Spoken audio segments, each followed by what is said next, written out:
Meron pang isang locator dito sa may bandang Caloocan, Mr. Chair. Paano tayo hindi ma-high blood dito, Mr. Chair? Libre ang importation ng kahit anong produkto.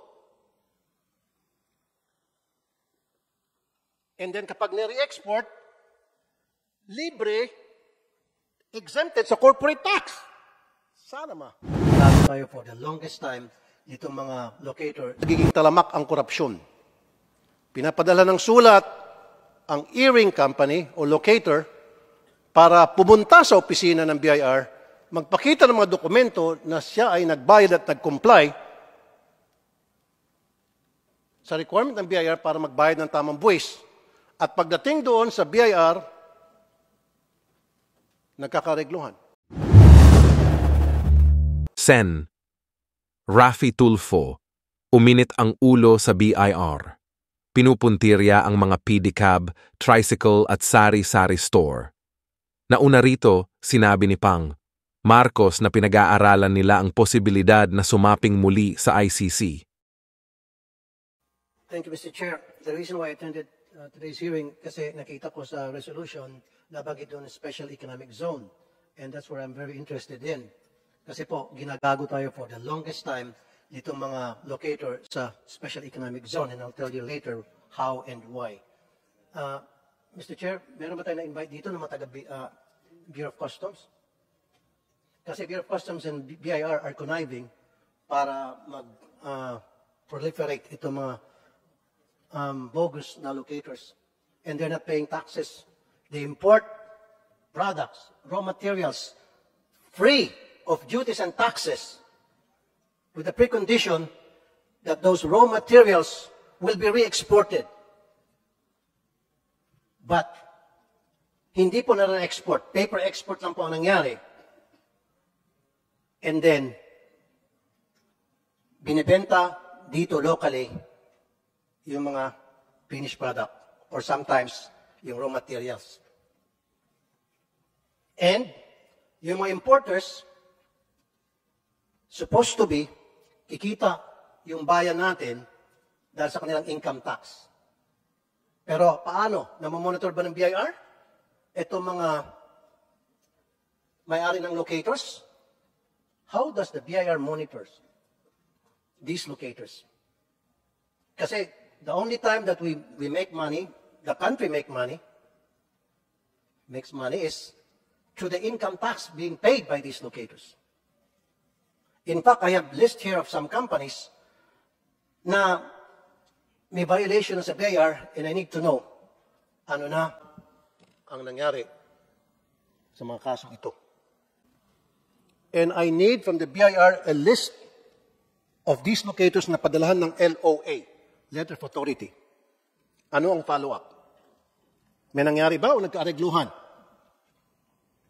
Ang LOA, Mr. Chair, dito nagiging talamak ang korupsyon. Pinapadala ng sulat ang earring company o locator para pumunta sa opisina ng BIR, magpakita ng mga dokumento na siya ay nagbayad at nag-comply sa requirement ng BIR para magbayad ng tamang buwis. At pagdating doon sa BIR, nagkakaregluhan. That's why I need a list of those companies that were issued LOA and what happened to it. I need a list of those. And then, gusto ko rin po malaman kung meron ng mga nakasuhan na napadala ng letter of authority. Meron na bang nakasuhan o hanggang warning lamang? Kung may nakasuhan, anong nangyari sa kasong yon? Another issue, Mr. Chair, na gusto ko i-raise ay yung ukay-ukay na pumapasok sa PEZA, Special Economic Zone, declared as raw materials to make rugs or to recycle rugs. Pero wag ka, ang laman noon, ukay-ukay. Libre sa buwis. Ni singkong duling walang binabayad na buwis. And then, mind you, yung ukay-ukay na yon, those are discarded second-hand or used clothing sa ibang bansa, Hong Kong, Japan, US, Canada, Australia. Yun po yung mga basura na ng mga damit na imbis na i-recycle, meron kasi mga scheduled for discarding used clothing sa iba't ibang bansa at pinipick up para i-recycle, pero instead na i-recycle, pinapadala itong basura. We have PD 2033 in 1986 na sinasabing bawal ang pagpasok ng used clothing sa bansa. We have RA 4653 na sinasabing bawal ang pagpasok ng mga used clothing sa bansa except to donate sa mga victims ng calamities. At bakit nagkalat itong ukay-ukay sa iba't ibang parte ng Pilipinas? And BIR and Customs are doing about it. May kinikita ba tayo, BIR? Alam niyo ba kung sinong nagpapasok nito mga ukay-ukay? Ni Singkong Duling, wala kinikita tayo dito. That's why I passed a resolution, a bill, na para buwesan na itong ukay-ukay para pagkakitaan naman ng ating gobyerno. But for now, I challenge the BOC and the BIR do something. Kaya nga pinagbawal yan, alam niyo itong batas na ito, dahil it can cause diseases. Those are used clothing. Yun ay mga tinapon na sa basurahan. Tinapon na yan sa dumpsters. At pinulot ng mga magagaling na Pilipino sa ibang bansa at may contact sila para i-ship dito libre. Ito po, Mr. Chair. I need to ask the BIR directly right now. Victoria Wave Special Economic Zone dyan sa may Caloocan. And in October 2021, July 13, excuse me, pumunta po yung mga taga-BIR para inspect itong binanggit kong kumpanya dahil sa tad na violation.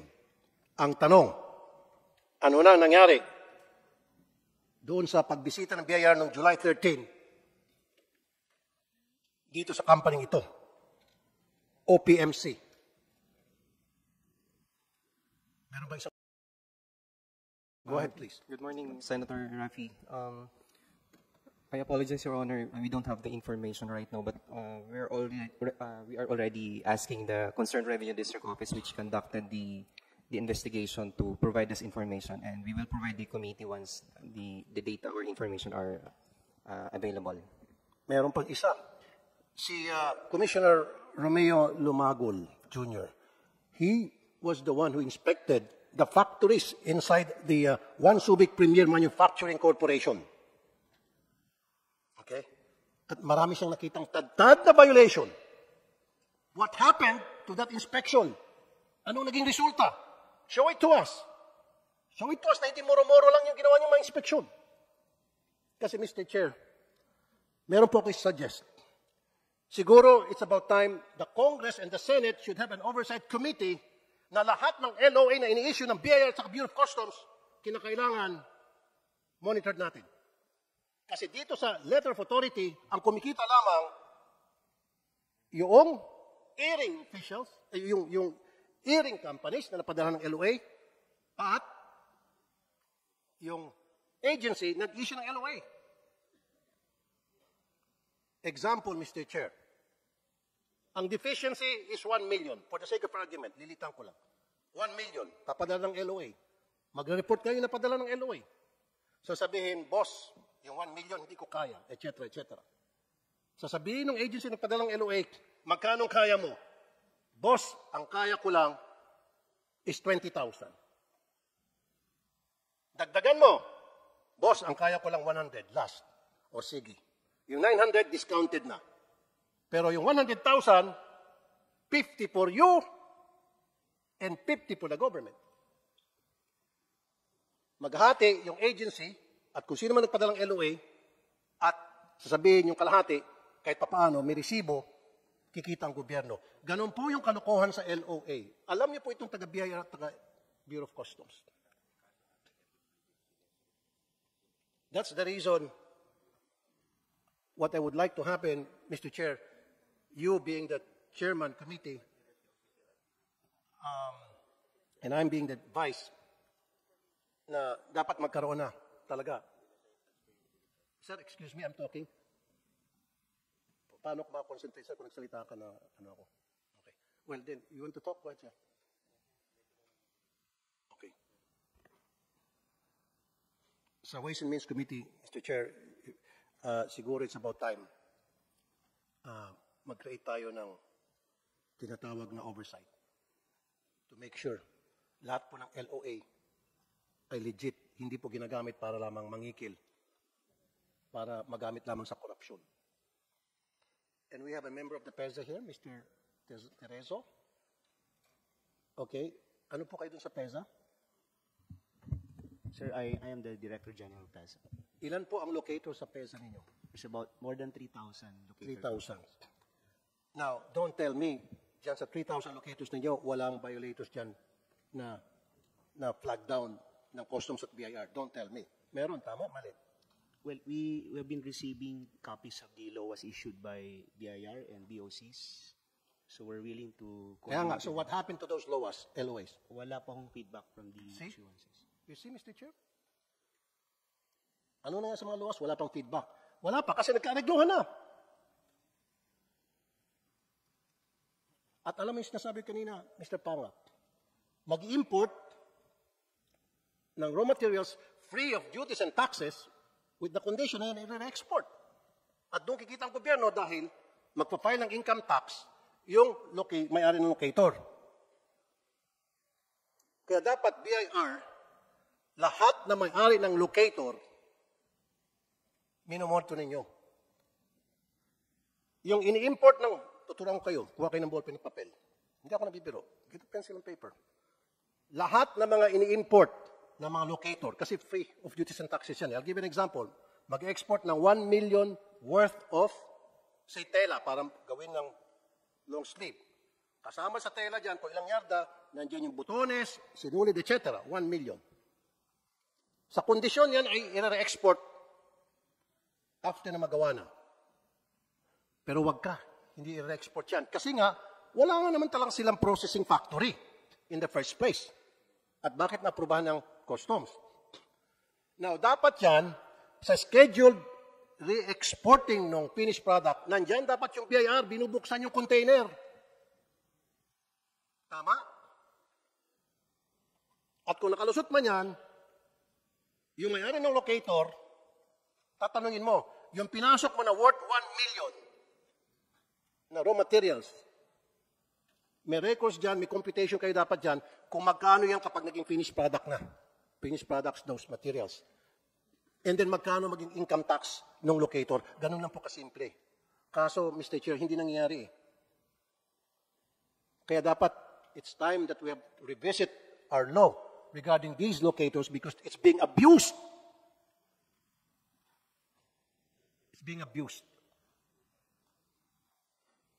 Meron pa isang locator dito sa may bandang Caloocan. Mr. Chair, paano tayo hindi ma-high blood dito, Mr. Chair? Libre ang importation ng kahit anong produkto. And then kapag nire-export, libre, exempted sa corporate tax. Sana ma. Saan ka nakita niyan? At pwede pa sila makadiscount sa mga empleyado. Andito lahat. We have to revisit this law that created these locators. Ulitin ko, libre, tax, walang duties and taxes sa pagpasok ng raw materials para gawing finished product. Ang raw materials na yon. Pag na-export na, halimbawa talagang na-export, ang kikitain lang sana ng gobyerno sa income tax ng kumpanya na yon. Pero, in-exempt natin yung corporate income tax. And adding insult to injury, pati sa mga empleyado, allowed sila na magkaroon ng discount sa bayad. Pwede sila mag-underpay. Totoo yan. And we have proof.